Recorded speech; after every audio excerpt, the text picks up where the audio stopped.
Hey Internet, what's up? I'm Christiane Cordero and this is the 734 from WCCO. We know most of you are about to head out the door, maybe head to work, so let's get you started with today's weather. Still feeling mild out there for January. Gray skies today. We're kind of gone to expect that, haven't we? Riley O'Connor says that we're topping out at 29 degrees later this afternoon. That is above average, and then it's going to stay dry and cloudy later tonight, 26 degrees.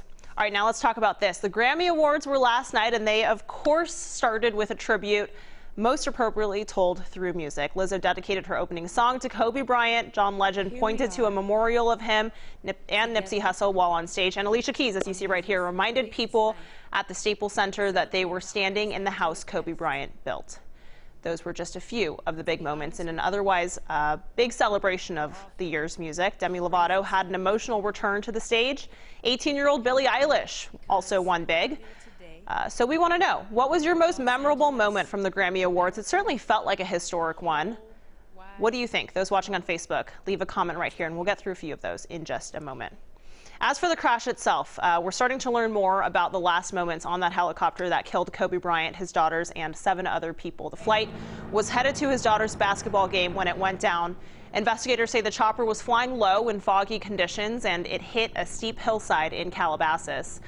As the NTSB starts investigating the scene, they'll try to figure out what exactly caused that crash. Kobe Bryant will be remembered, though, as an 18-time All-Star. He was a 5-time NBA champion and won 2 Olympic gold medals. He was 41 years old. Outside the Staples Center, where Bryant played for 20 years, fans gathered late into the night to pay their respects. Last night, the LA Clippers coach was overcome with emotion about talking about Bryant's death. You know,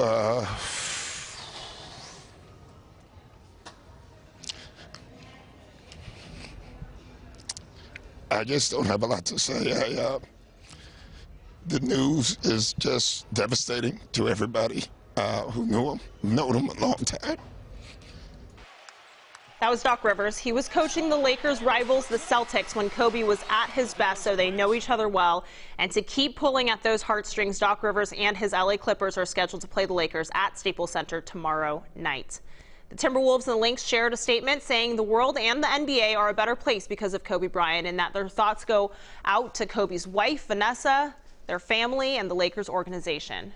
Tributes for Kobe are across NBA arenas last night. There was a heavy moment of silence before tip-off between the Denver Nuggets and the Houston Rockets. And meanwhile, the Toronto Raptors and the San Antonio Spurs ran out the 24-second shot clock in honor of number 24 at the start of their game.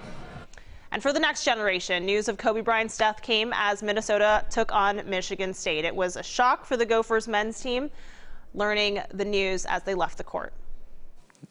It's real sad. It's like, you know, a person that we all look up to, that we grew up watching, that, you know, helped us love the game. I don't normally get affected by people I don't know, but that one, I found out right before the game.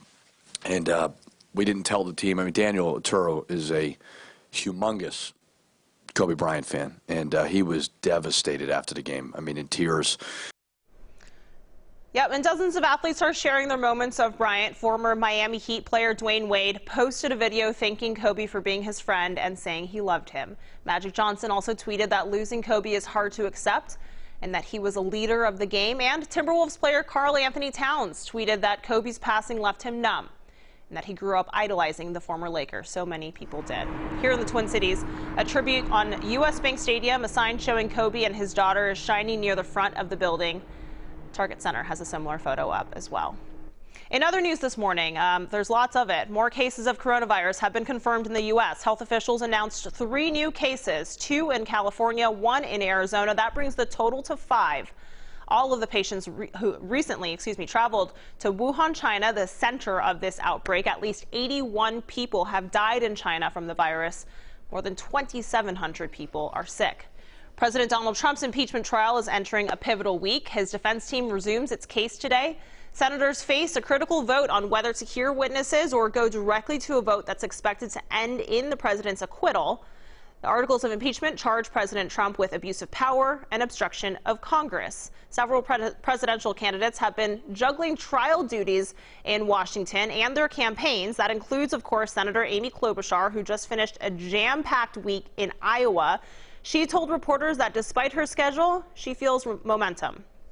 Goes on, and I'm just going to keep making my case. Unlike some of my competitors, I am not as well known. I know that. That's why these early states are so important to me. But I am only one of 2 candidates left standing who is from the Midwest, and that's the area we need to win. Senator Klobuchar was headed back to Washington this morning for the impeachment trial. Billie Eilish came away as the big winner in the Grammy Awards in Los Angeles last night. The 18-year-old won 5 awards total, including Best New Artist, Song of the Year, Album of the Year. We also have to talk about Lizzo, though, right? She won 3 awards, including Best Pop Solo Performance. Look at that expression. You can't make it up. She missed out on New Artist, Record of the Year, and Song of the Year. All right, let's get back to today's talker. We're bringing in WCCO's digital gal, Allie. Allie, what are people saying about the Grammys last night? Yeah, you know, obviously a lot of big moments last night. Yeah. We're seeing a lot of people say tributes to Kobe were their favorite. Judy was just saying that. Also seeing, you know, some Alicia fans. Alicia, her opening, Andrea said that was amazing. But definitely a lot of Kobe tributes. Yeah, that seems like a very relevant and trend that makes a lot of sense right now. Alicia does seem to find the words that a lot of people lack in moments like this, and so to have her on stage, I know was not necessarily planned for this kind of a moment, but she was the person to do it for sure.